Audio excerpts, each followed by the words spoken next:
Hey everybody out there, this is Seto, and today for you guys we're profiling my friend Alex, who you may know from his gym night profile and doing good down in Atlanta. He's going to be profiling his Nekroz deck, so I hope you guys all enjoy it. So without further ado, I'll let Alex take over for you guys. What's up guys, Alex here, like Seto said.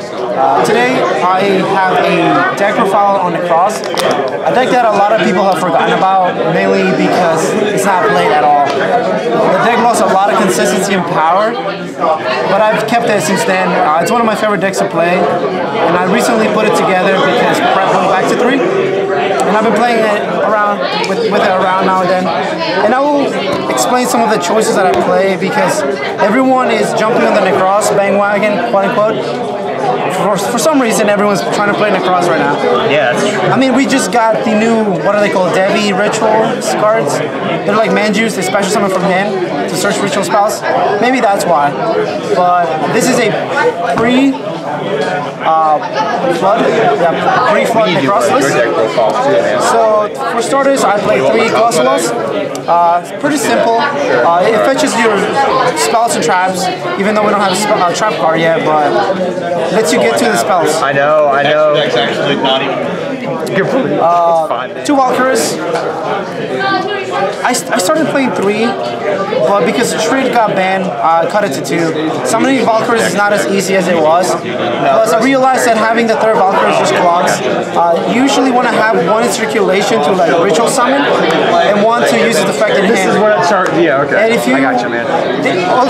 Take into consideration that all the Nekroz monsters have 2 effects. They have 1 in hand and 1 on field. Colossalos, while it's on the field, you can target a monster with a special summon from the extra deck. It negates their effects until the end of the turn, and their attack goes back to 0. So it's really good to like prevent your Nekroz ritual monsters from being run over by something by battle. Like, wow, this card sucks. I just realized he doesn't even beat Borlo. But if you have this and Unicorn, then it's not a problem because Unicorn is actually really dumb. Valkyries, while it's on the field, you can tribute monsters from your hand or field to draw cards equal to the number of monsters you tributed. This card is crazy, and another reason why I'm playing 2 is a lot of Japanese players don't play this card at all. Really? Yes, and I've been asking some of the people that I talk to from Japan, and they don't really play Nekroz the way we do. They play more a Trishula, Christia Turbo because they have the Outer Gods. So they can loop Herald to drop Christia and other monsters. So they play a Trishula Turbo. We play more Vol Control, which is where like we differ from them. So 2 of each. 2 Trishulas because I want to summon the 1 and I want to have the second one to protect my Nekroz ritual monsters. Especially now that people are playing Valor, it comes up even more. You Trish them and then you have the second one to protect the first one. And there's sometimes you can Trish your opponent like twice, like 1 in 1 turn and the second one in the following turn. So 2 of this for now. And this is where the OCG and us differ. Like they play more Trishes than Valkyries, and we play more Valkyries than Trish. But in this version, I play 2 of each, just to have an even ratio, I guess. 1 Brionac for the 1-ups, 1 Gungnir, 1 Decisive Armor, 1 Catastor, and 1 Unicorn. These are the 1-ups that you play. They all have high utility effects. These 3 are not limited, but you have to play them at least at 1. Some lists don't even play any of this, which I think is incorrect again. And again, before you tell me that I sound like a retard for calling you guys that your options are wrong, they are wrong. I've tasted the deck so much, and if you're not playing any of this to like let your ritual monsters do what they need to do, because for example, if you don't have this, they're gonna blow you away with Raigeki or Dark Hole. Torrential's at 3, Masterpiece everywhere, so you need this to beat over that. You need this to let your ritual plays be more fluent. Plus, it has a really good effect on field. They all do, by the way. This one lets you pitch in a cross card, pop a card on the field, which is really good to like control back row. Or field spells. Everyone's activating field spells. You just like hit the field spell with this, and you're in business. Banishes a face down card, which is huge. If you play against like lower tier decks, the Star Armor is actually going to win you the game. Being a Banisher, 3300 body, it's actually hard to pass. And again, it makes your guys beat over Masterpiece. Most of them will. Catastor brings back a Nekroz monster from the graveyard, a non-ritual Nekroz monster power. It'd be crazy if you could special summon any of the other guys. And he has a Catastor effect for all your Nekroz monsters. If they battle an extra deck monster, it kills it. For the limited, Brio and Unicorn, I don't really have to explain this card because this is the best card in the deck, and this is the only one that I wouldn't want to have more than 3 because this card is really unhealthy. But Brio, this card can't come back to 3. Like Konami, come on, just pitch it, get a Nekroz monster. The field effect's actually really nuts. Spin 2 extra deck monsters back to the extra deck. Just 3+2. Brio is really good cool. Card. Yeah, Brio is awesome. For the rest of the ritual monsters, I play 2 Bentons. Benton has a lot of synergy with the deck. It's a level 6. The fairy attribute, the light and the fairy being a fairy doesn't matter, but the effect, when it's tributed, it fetches you one of the Manjus and or Senju is really high. So you can tribute it of Valkyris to draw a card and then search a Manju or Senju. And if you have Cycle and your opponent has monsters from the extra deck, you can cycle back with Brio, get a Manju and or Senju, and then spin 2 cards, and then proceed to do your place. So I feel that 2 Benton is correct. People over Japan play 3 because they play Christia. Christia is searchable by this, that's why they play. But since we don't have the Outer God monsters, I'm not going to mess around with that yet. For the effect monsters, I play 2 Aerials.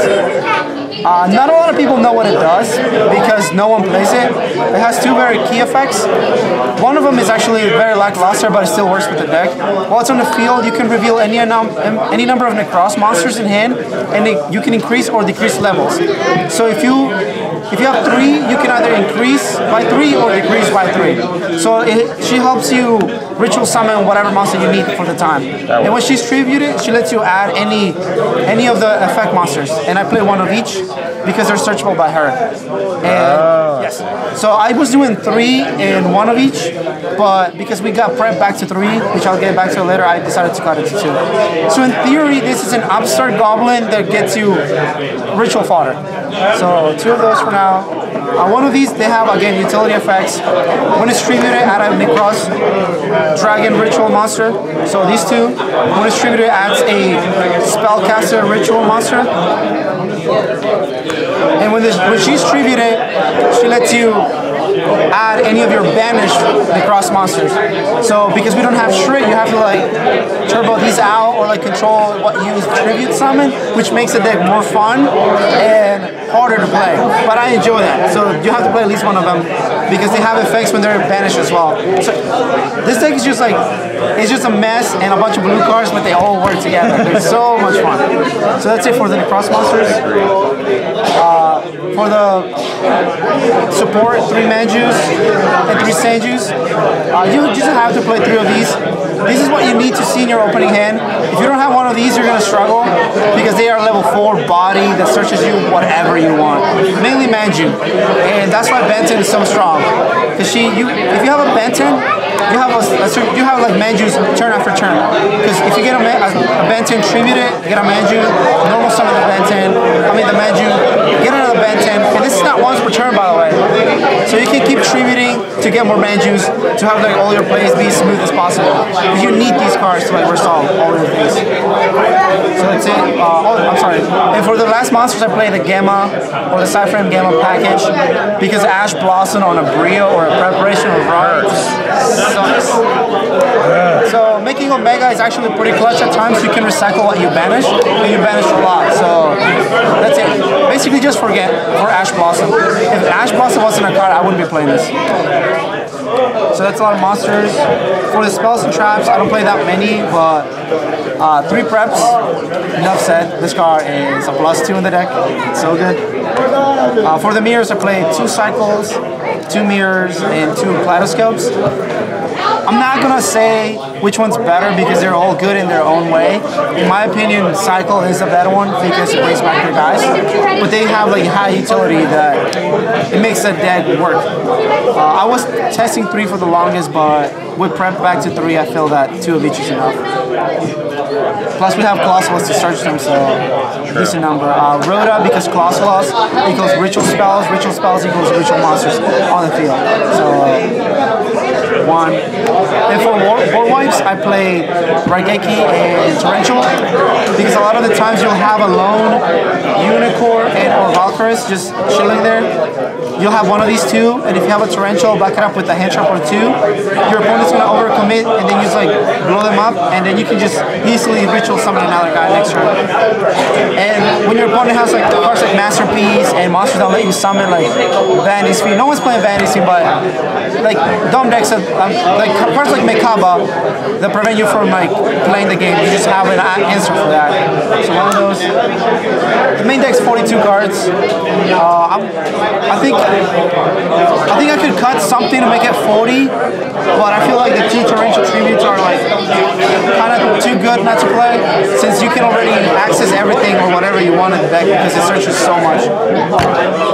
For the extra deck, I play 2 Heralds because you can do the Unicorn Kaleidoscope play a lot, like twice in a game.